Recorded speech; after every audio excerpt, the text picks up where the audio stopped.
Türkmen Owgan serhediniň Owgan ýakasyna howpsuzlyk yaramazlaşýar. Owganystanyň Türkmenistan bilen ara çäkleşýän Jowuzjan welaýatyna howpsuzlyk şertleri yaramazlaşýar.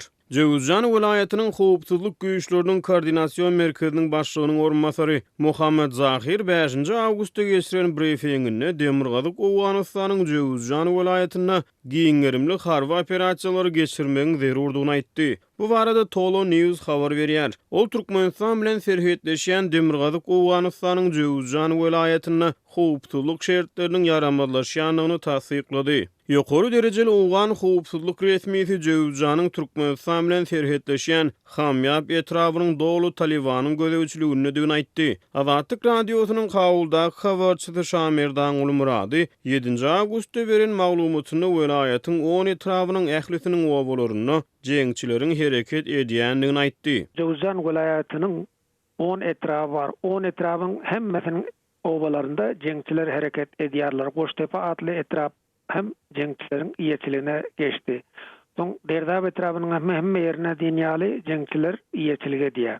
Ondan soň Akça, Hanaka, Meňejik, Murdiýan şu etraplaryň hemmesinde jeňçiler bar häzirki ýagdaýda. Diýip Murady hawuldan habar berdi. Türkmenistan bilen Owganystanyň ara çäginiň uzunlygy 744 kilometr hasaplanýar. Demirgazyk Owganystanyň howpsuzlyk şertleri barada ýokary derejeli Rus resmileri mundan ozal çykyş edipdi. Ýatlasak şu ýylyň maý aýyna Russiýanyň federal howpsuzlyk gurulunyň başlygy Aleksandr Bartnikov Täjikistana eden saparyndan soň Owganystanyň postsowet Merkezi Aziýa ýurtlary bilen terhetleşýän demirgazyk çäklerini Islam döwleti toparynyň şahamçatyna degişli 5000 töweregi söwüşüjüniň ýygynyna non aýtdy. Serhet howpsuzlygynyň güýçlendirilmegine çağırış edipdi.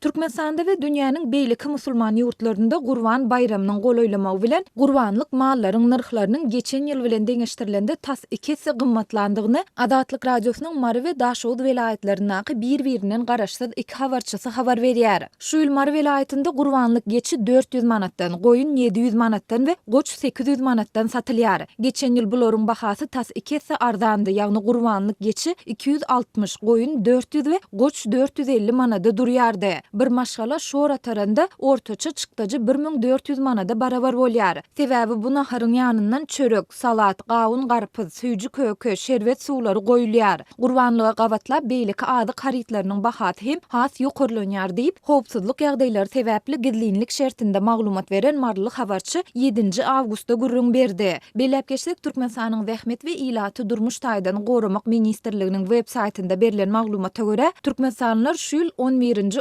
13-nji awgustda 3 günläp Gurban bayramyny bellerler. Marly habarçynyň sözlerine görä ýurtda ykdysady kynçylyklaryň dowam edýän, aýlyklary öz wagtyndan agtlaşdyryp bolmaýan we ady haritlarynyň, dermanlaryň, hyzmatlaryň gymmatlaýan döwründe gurbanlyk janyny öldürmäge her bir maşgalanyň maddi mümkinçiligi ýetmeýär. Aýlyklar wagtynda plastik bank kartlaryna geçirilmeýär. Geçirilse-de bankomatlarda köplenç pul tapdyrmaýar. Dukanlardan kart arkaly aljak diýseň terminallar işlemeýär. Käbir maşgalalar tanış bilişlerinden alınan kart pulun hasabyna ýaşaýan bolsa, käbir hojalyklarda hiç kim işlemeýär. Owalarda sanaýmaly hojalyk gurbanlyk edýär diýip marly habarçy aýtdy. Şeýle-de habarçy şu ýyl gurbanlyk janyny öldürmegi planlaşdyrýan maşgallalaryň ençemesiniň şor ataryp goňşy golumlaryny öýlerine çağırmagyň deregine mallar soýup eli ýuka 7 hojalyga paýlamagy gözeňinde tutýandygyny hem sözüniň üstüne goşdy. Adatlyk radiosynyň Daşowut welaýatynyň habarçylarynyň biri bolsa, soňky 3 ýylyň dowamında gurbanlyk mal öldürýän hojalyklaryň juda adalandygyny, munyň bazardaky narhlaryň maşgalalaryň aýlyk girdejilerinden has ýokary bolmagy bilen baglanyşyklydygyny aýdýar.